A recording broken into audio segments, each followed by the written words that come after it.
Hello and welcome to Match Fishing TV. In this week's show we'll be looking back at the Home International on the River Severn. We've got some Winter League results and we've got the result of the Angling Trust, Canal and Rivers Trust Canal Pairs. Let's get straight into the Home International. I'm joined by Tom Scholey. Good evening. Matt Godfrey. Evening. Who actually fished the Home International on the River Severn. Certainly did, and it was a storm of an event, Rog. Loved it. I've never been to Shrewsbury before. We're going again. Oh, God, it was lovely. Really, really nice. Brilliant venue, like good access, beautiful place, plenty of fishing, river. Really, couldn't say enough good stuff about it. Really well organised. It really was good.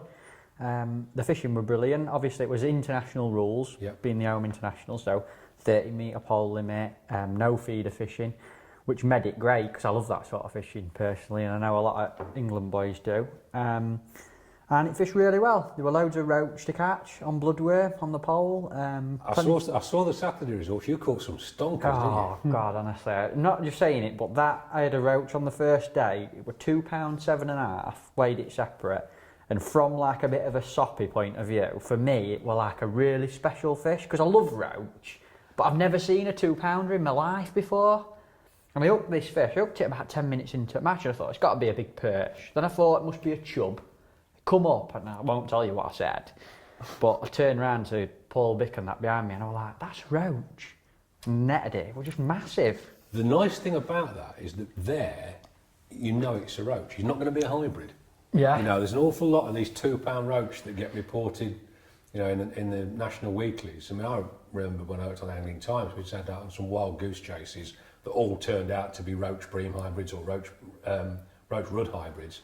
But there, it's definitely going to be a roach. Oh, it was beautiful. I wanted to take it home with me. I didn't want to put it in the keep now. I just sat there. But like I said, I've never seen one before. But there were a few caught. There were probably a dozen caught over £1.5 over the couple of days. It were really good fishing. On the results front, Drennan Team England did really well. We actually only dropped 2 points over the 2 days. Teams of 7, wasn't it? Yeah. Teams of 7, and so we ended up with, out of a possible 14 section wins over 2 days, we had 12 and 2 seconds, so really good. But we didn't do it tactics-wise, we kept it really simple. We fished one pole line, 13 metres, balled in 4 litres of ground bait at the start with not a lot of baiting, potted a similar amount over the top. Everyone did it a little bit different. We all had our own preferred mix and we all had our own preferred amounts, but potted sort of 15 balls over the top with quite a lot of jokering, some casters, hemp, maggots, and then loose fed hemp and maggots on a bollow. The only thing I will say that I found were interesting was, even though it was a bloodworm allowed match, we still caught a lot of fish using maggots and casters.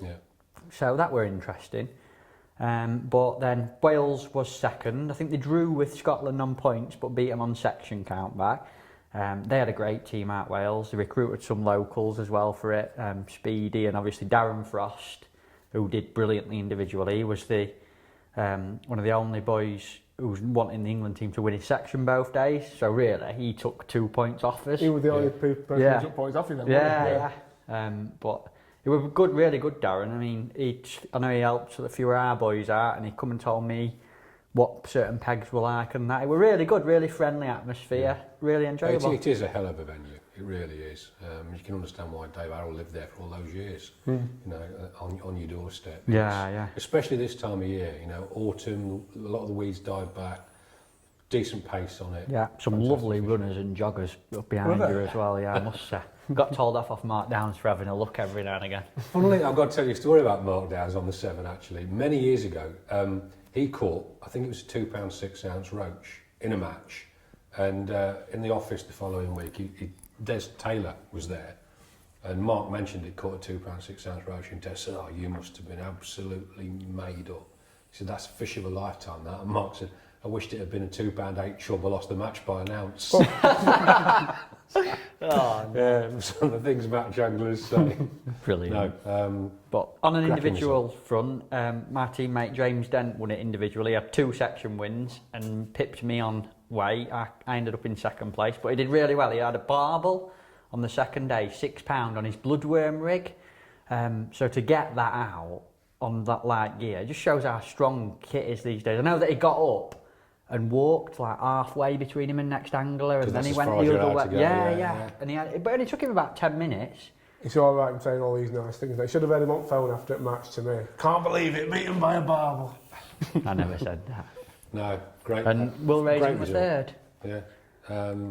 Well done, lads. Another sterling performance by England. Awesome. Absolutely awesome. And sometimes I wish we'd get a lot more of these details in advance, because that is a spectator opportunity that I think's been missed, really.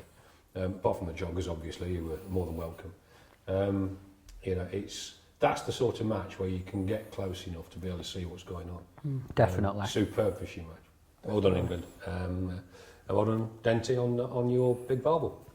Okay, Winter Leagues are all up and running now, and everything's going really well.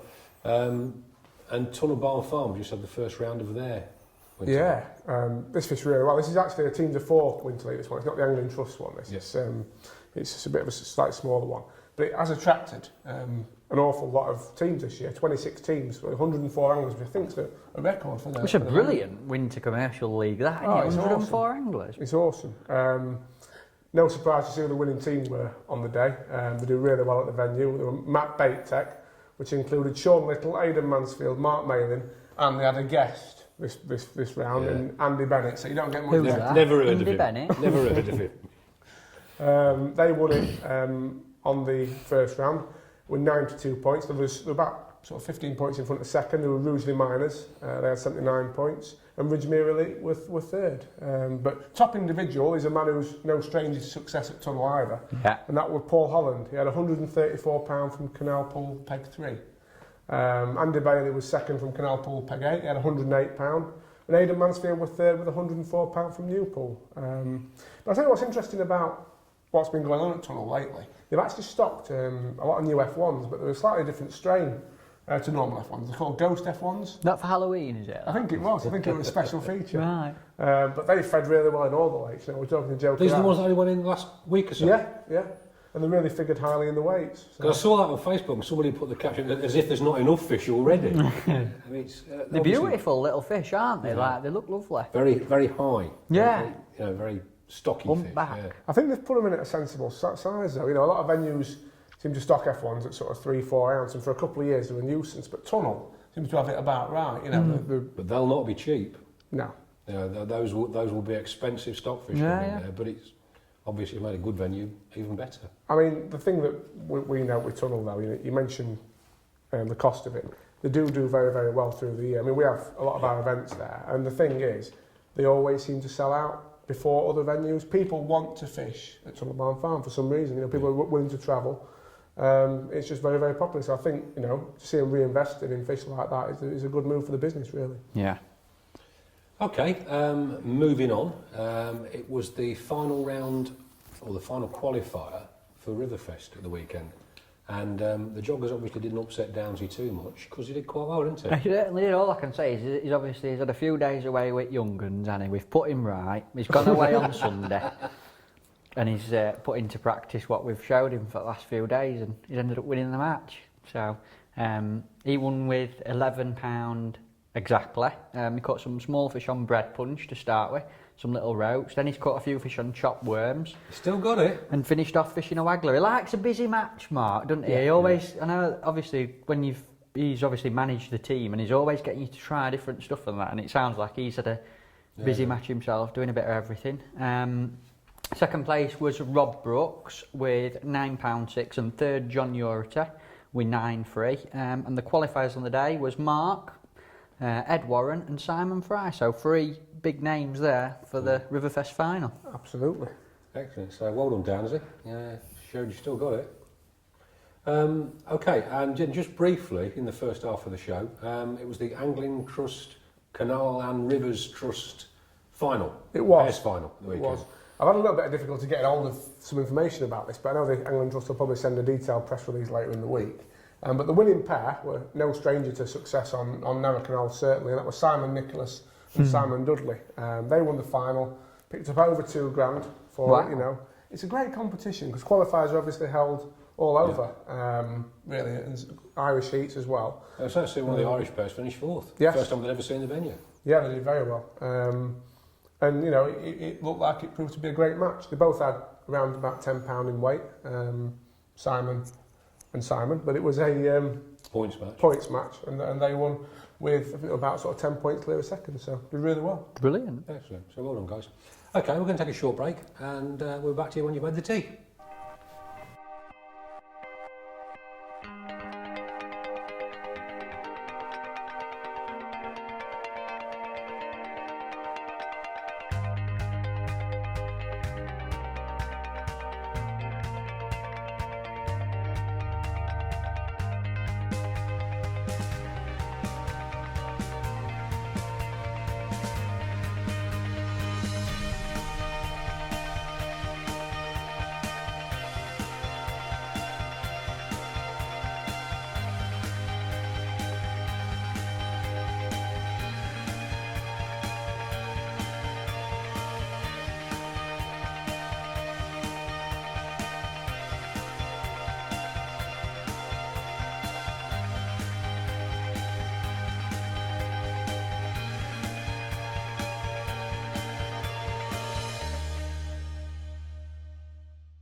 Welcome back. Okay, as we mentioned in the first half of the show, it's Winter League season is well and truly with us, and one of the longest running divisions, Eastern Winter League, which of course you fish in, sir, with Barnsley. How'd your latest round? It were good, Roger. I tell you what, I was shocked at how well it fished this day. Normally it's just steady away, 12 to 15 pound weights, you know, plenty of fish all the way through. This week, halfway through match, someone's got 6 bream and someone else has got a tension-free bream. And Mick Lodger's got 10 skimmers, and there were all sorts. James Dent's caught a 2.5 pound eel. It were a right round of surprises. On the individual front, Craig Singleton won the match from peg 161, which last week fished rock hard. There were hardly any fish there. 7 or 8 pound were best weight. This week he had 5 or 6 proper bream and a load of skimmers for 36 pound there. Next peg were my teammate Sam Wildsmith. He had 31 pound, similar fish. Yeah. I think they both caught on a mixture of bloodworm and casters at 16 metres. And third place were James Dent, so he's gone from winning Home International on the Saturday, rocked up at Thornton day after. Yeah, nearly 20 pound of all sorts of fish. He had a lovely net of fish. I'll show you a picture of it on the screen now. We had a big eel, some skimmers, a load of roach and rudd, but it were brilliant. I think you needed 15 pounds to get in the top 6 on the match. Fished its rocks off, can't believe it. On the team front, we managed to win the round on the day. We had 13 points. Joint second, another tight battle between these two teams still, was Browning Ossett and Census North. They had 20 odd points each, I can't remember exactly what it was. And the league so far stands with Drennan Barnsley winning on 7 points, and joint second is Browning Ossett and Census North on 12. It's going to be a tense final round, isn't it? Because Ossett, obviously, last year's Winter League champions, yeah. So Ossett and Census North, or Ossett and Thorn? Census North. Thorn, same team. Okay. Now, five match points. Browning can't be caught, can they? As Barnsley can't be caught. I think the thing is, if we come last and those two come first and second, we can. It's happened to us once. Really? Going into a Winter League on the Cockbank, and Central were, I think, 7 points in front. Yeah. And it was like, everybody else needs snookers. And we'd won the previous round on the venue. And we finished 8th, and Hot Rods and Peterborough qualified for the semi-finals, and we had an early back. No. It's called doing a Central. Oh, so no. you watch out, mate. It happened to us last year, that did. We were winning the league going into the last round, and Starlet second, Quorn third, and it ended up Starlet and Quorn qualified, and Trentman were third and didn't qualify. But Selby so don't get too cocky. Selby Canal as well, I hope could happen on there. It's nasty venue with that. So go on, Ossett. Everyone likes it. Okay, now, first to the big individual river championships of the winter, the Y Championship. This looked an incredible match. I could not believe the result when I looked down this one. Dave Harrell put a post on it without it, sort of first drew my attention to it. Yeah. And he said he only won his section by default with £61 a day. Oh my God. That's incredible fishing, isn't it? It is absolutely amazing fishing. And if you look at it, that part of the country, they are spoiled. The 7 that you fished on at the weekend, and the Y as well, There are some bits of the Wye where you really struggle, but if you drop on anything like half a peg, there's some fish around. So you're going to catch them, aren't you?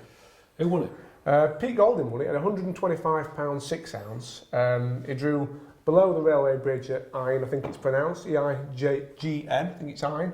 And he caught chub on Waggler, some big chub to 4 or 5 pound. What a day that must be. Yeah. Second was L. Pritchard, he had £90 12. And third was Matt McGuinness, River Wye regular, he had 88.15, so some incredible weights. Awesome fishing that. Fishing day of a lifetime, £125 a chub on a river, innit? But it happens on the Wye a lot. Yeah. You know, I say a lot, I mean it happens a lot more than you'd expect it to. Yeah. Wow. No, they really are spoiled for choice around there. When the rivers are half right, it's some great fishing. Yeah, awesome stuff. Okay, and then a little bit closer to our home, the Soar Championship took place at the weekend as well. Yep, I know that you fished this one, didn't you? But you were telling me this morning, the winner, Dave Kimbrough, had £17.5. He had a lovely day's fishing, didn't he? He had a couple of big chub, a couple of bream, a load of little fish to go in, didn't he? And sounds like he did brilliant. So he won the match. Second place was Nick West. He had £10.11. So Dave had a £7 lead on him. And third place was Dave Breakwell with £9.5. And on the team front, you had a bit of good We did luck, a really didn't nice you? day, yeah. Our team actually won, so it was myself, Rob Perkins, Tom Potter and Dan Jones. And Uncle Rob did carry us a bit, he did have £9. Good old Rob. Hold on, Rob, got to look after the youngsters. He did, but between us we did enough to win on weight, so that was a nice little pick-up. It was interesting how Dave caught actually. He's fished pole at 11 metres and all he's done is loose feed bronze maggots long. Nice. Sort of quite a simple match, you know, but he's fish feeder for a bit, because he went next to some wires where often they do catch on feed. Yeah. But he's fish, you know, feeder, caught nothing, then gone on his pole and we've just been flirting a few bronze maggots and caught them, so love the day's fishing. Yeah, proper. Nice fishing. Excellent, okay. Also, Meadowlands Autumn League got underway this weekend. Definitely. I mean, to say that we're meant to be, the clocks have gone back and we're meant to be moving towards the colder weather, the weights on this don't reflect that at all. Wayne Sharman, one of our good friends, won it with £152 4. He was on Lambsdown peg 18. And he's caught 8 carp up to double figures, fishing Waggler and bread. And then he's caught some other fish on the pole later. And second place was Ian Cox, he had 138.12. Again, he caught some fish on the Waggler, but this time with meat. Third place with 123.14 was Barry Bird, so brilliant match. Amazing fishing this time of year, still that, innit? It is, Yeah. it is mild, isn't it? Yeah, I mean, I've been talking to the editor of our fly fishing magazine, Total Fly Fisher, and we reckon this year the season is like a month behind on everything. Yeah. We're going out and doing features in October, and it's like doing a September feature from a couple of years ago. The water's still warm, still a lot of weed around it. Yeah. Okay, and final match of the week to talk about then is the Castle Ashby Winter League. Now these guys listened to our plea for get your results in, and they sent us in the full document. I think we know peg by peg who caught it. It's good old Dan. He's very thorough, Dan Webb, isn't he? We ought to get him in for one, didn't we, so he can read them out. It's like, a lecture he sends us in, isn't it? Yeah. No, but in all seriousness, it's brilliant, isn't it? People want to know what's going off. And at Castle Ashby this week, Keith Garnett won the match with £39.8. He caught 12 carp, which only counted as £2 each. So probably had £100 with 12 carp at Castle Ashby, didn't he? Big fish, aren't we? And quite a few hand-sized skimmers and stuff as well. He caught on the Waggler and pellets, which is something a little bit different. And second place went to... I don't know when second place, we haven't got it, have we? Never mind. But on the team front, Garbolino RAF won on the day with 55 points. Maver Milton Keynes second with 41. And the A team, Castle Ashby, were third with 35. And then overall in the league at the minute, RAF and Black Horse are both on 7 points.